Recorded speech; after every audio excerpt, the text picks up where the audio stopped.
ele será chamado pelo nome de Emanuel, que significa Deus está conosco.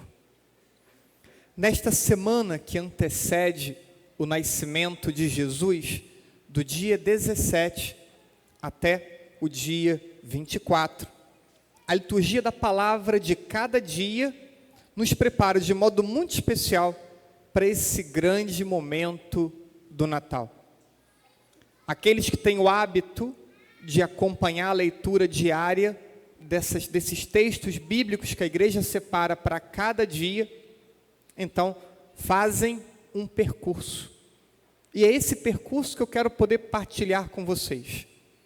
Peguei o elenco de textos dessa semana, do dia 17 ao 24, organizei em 5 blocos, para que a gente possa perceber algumas temáticas que são abordadas de forma proposital nesse tempo, como uma preparação imediata para o Santo Natal. Primeiro tema: profecias que anunciam o Messias de uma linhagem de Judá. Importa lembrar que Deus se revela a Abraão, e Deus promete descendência numerosa. Abraão gera Isaac, Isaac gera Jacó, de Jacó 12 tribos, 12 filhos, que dão origem a 12 famílias, 12 tribos de Israel. Isso aqui é o povo do Senhor.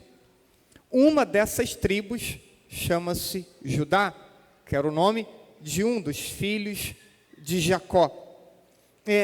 Gênesis, capítulo 49, vai apresentar Judá como sendo da linhagem real. Os reis sairão dentre os filhos de Jacó, Judá. Jeremias, capítulo 23, o Messias, ele será descendente de Davi, do grande rei Davi. Então, descendente de Davi virá um Messias. No Evangelho de Mateus, capítulo 1, a genealogia de Jesus, para mostrar que Jesus é descendente de Davi, que é descendente de Judá. E hoje, Romanos 1, Jesus é o Messias, fala São Paulo. Vejam então um caminho. De Judá sairão os grandes reis. Dentre os reis, então, virá o Messias. Jesus é descendente de Judá, Jesus é o Messias. O caminho que às vezes passa despercebido quando vamos lendo todos os dias as leituras. Segundo tema: mulheres que eram estéreis e que deram à luz. Então temos a mãe de Sansão, Juízes, capítulo 13. Também Isabel, mãe de João Batista, Evangelho de Lucas. Ana, mãe de Samuel. Ana vai ao templo, reza e pede a Deus que possa lhe conceder um filho.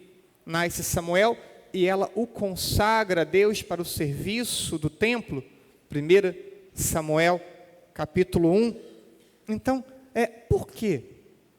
Na organização dos textos bíblicos, nessa semana antes do Natal, temos 3 casos de mulheres que não podiam dar à luz? Será que o mesmo Deus que pode fazer uma mulher infértil dar à luz, não pode fazer com que uma virgem também conceba, por ação do Espírito Santo, venha a gerar uma vida? Terceiro tema: o grande sinal. Isaías, capítulo 7. Uma virgem conceberá. Esse é o grande sinal que é pedido e que Deus anuncia. Quarto tema, a figura de João Batista, que é uma figura importante também nesse tempo. E aí temos no capítulo 1 do Evangelho de Lucas, a revelação de Deus a Zacarias, que Isabel vai engravidar, não obstante sua idade avançada. O nome de João Batista dado ao seu filho. E ainda a alegria de Zacarias por perceber que o seu filho vai participar do mistério de salvação, acompanhando e auxiliando e preparando os caminhos para o Messias. E por último, Maria e José, Evangelho de Lucas, capítulo 1, Mateus também, capítulo 1, o anjo aparece aos dois. O anjo aparece a Maria e anuncia a ela a missão de ser a mãe do Salvador, a mãe do Messias. O anjo se revela a José em um sonho, esclarecendo para ele que Maria está grávida por ação do Espírito Santo, e que essa era também a missão dele, poder acolhê-la, poder educar Jesus. Depois, o sim de Maria e o sim de José. Maria responde: faça-se, cumpra-se a vontade de Deus. E José, embora não fale nada, ele acorda e imediatamente obedece a Deus e acolhe a Virgem Maria. Ainda destacam características de um e de outro. José, homem justo, homem virtuoso, e Maria, a serva humilde. Saber que seria a mãe do Messias não lhe tornou vaidosa, porque era uma mulher humilde e servidora, se colocou prontamente a auxiliar sua prima Isabel. E se Deus prepara uma mulher tão especial para ser a mãe do Messias, também preparou um homem especial para ser o pai adotivo de Jesus. Tendo feito esse caminho que as leituras dessa semana nos apresentam, gostaria de deter o nosso olhar na primeira leitura de hoje, que cita Jesus como sendo o Emanuel. O Emanuel significa o Deus conosco, o Deus próximo.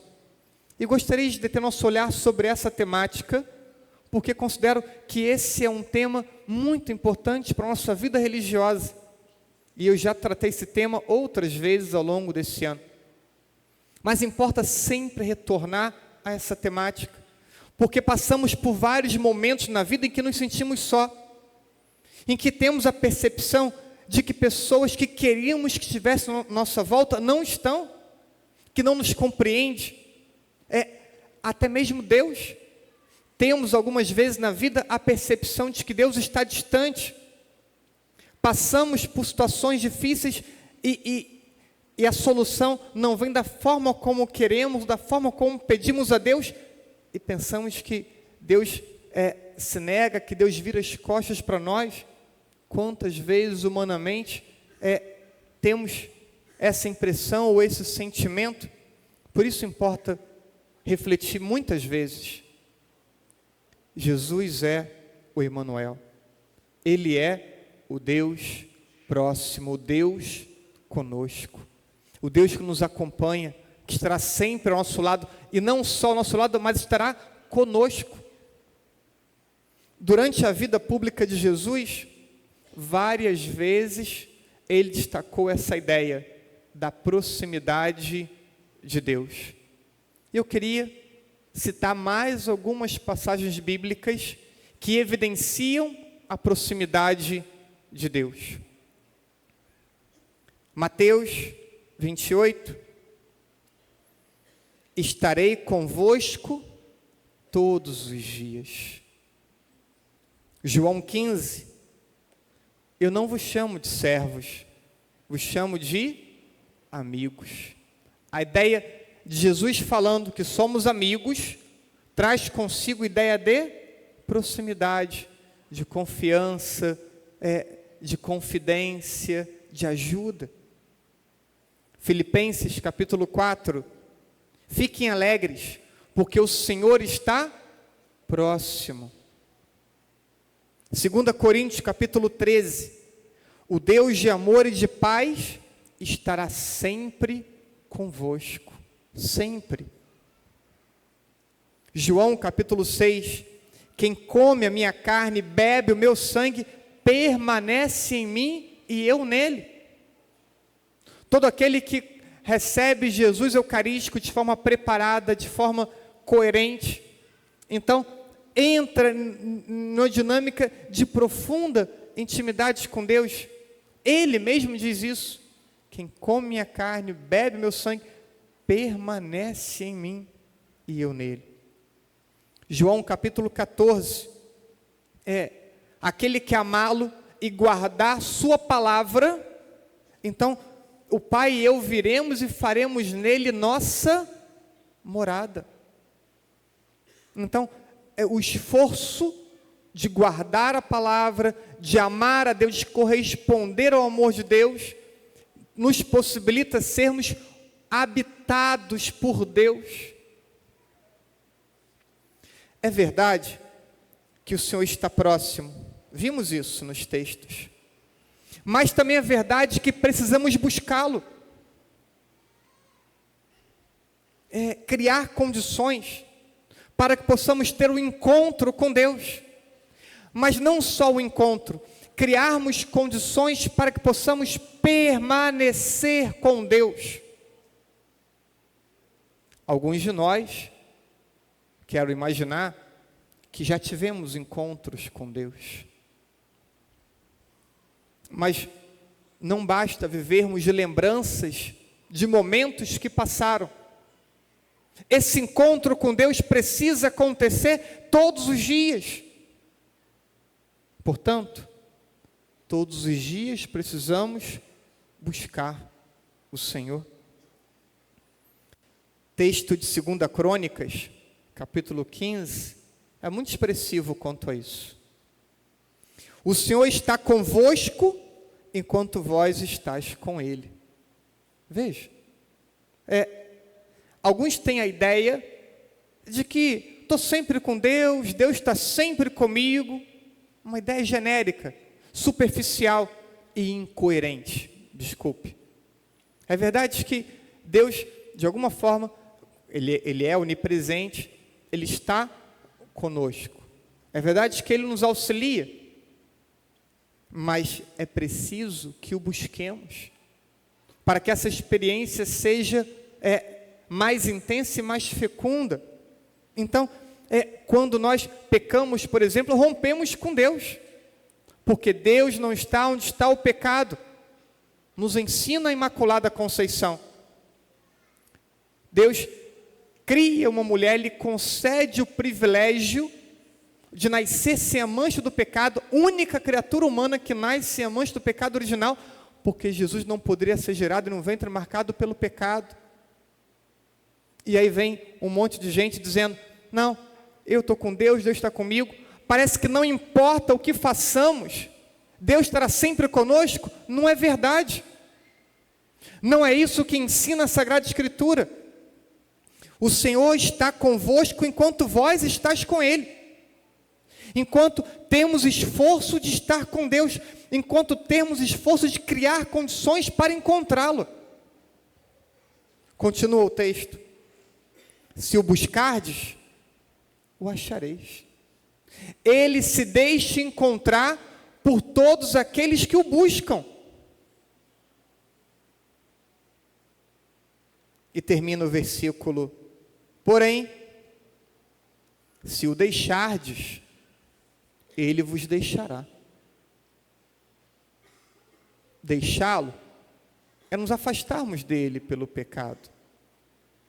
Ninguém peca sem querer, pecamos querendo. Ah, padre, foi sem querer nada. Porque para ter pecado, ensina no catecismo, tem que ter vontade deliberada. Eu quis, por isso pequei. E pecando, me afasto de Deus. Então, se nós o deixamos, ele se afasta. Porque nós colocamos barreiras, nós colocamos obstáculos para que ele venha até nós e para que possamos ir até ele. Ele vem a nós, mas quer que possamos ir até ele. Não pensem ser possível uma vida de fé sem compromisso, sem responsabilidade, sem renúncia. Não é possível. A fecundidade de nossa vida espiritual dependerá essencialmente da forma como nós buscamos, da forma como fazemos da busca de Deus um compromisso, da busca de Deus uma responsabilidade, da busca de Deus um caminho consciente de renúncia. É possível medir a minha e a tua vida religiosa a partir da forma como nós o buscamos. Quem busca mais vai ter uma experiência mais intensa e profunda com Deus. É difícil entender essa lógica? Quanto mais eu o busco, mais intensa e profunda é a minha experiência de fé. E por que talvez tantos cristãos não consigam ter uma experiência intensa e fecunda com Deus? Será que não é porque buscam pouco? Quantos ficam limitados à regra da fé, a cumprir apenas os mandamentos mínimos? É preciso uma experiência de amor, e quando estamos dispostos a amar, somos intensos. É a nossa vida toda envolvida na busca desse encontro, que não é um domingo, que são todos os dias. Não somos chamados a amar a Deus aos domingos, somos chamados a amar a Deus todos os dias. Então todo dia é dia de encontro, todo dia é dia de experiência de fé com Deus. Ele se deixa encontrar por todos que o buscam. Por quê? Porque Ele é o Deus Emanuel. Busquem a Deus. Intensifique sua responsabilidade, seu compromisso. Intensifique a sua capacidade de renúncia por Deus. Porque amar supõe renúncia. E se forem capazes disso, certamente encontrarão Ele todos os dias, e encontrarão Ele cada vez com mais intensidade. Estejam dispostos a essa experiência, não só a cumprir a obrigação dominical, mas que a experiência de fé seja uma experiência de amor com esse Deus que não está longe, que está próximo, que quer fazer morada no coração, na alma de cada um de nós. Assim seja. Amém.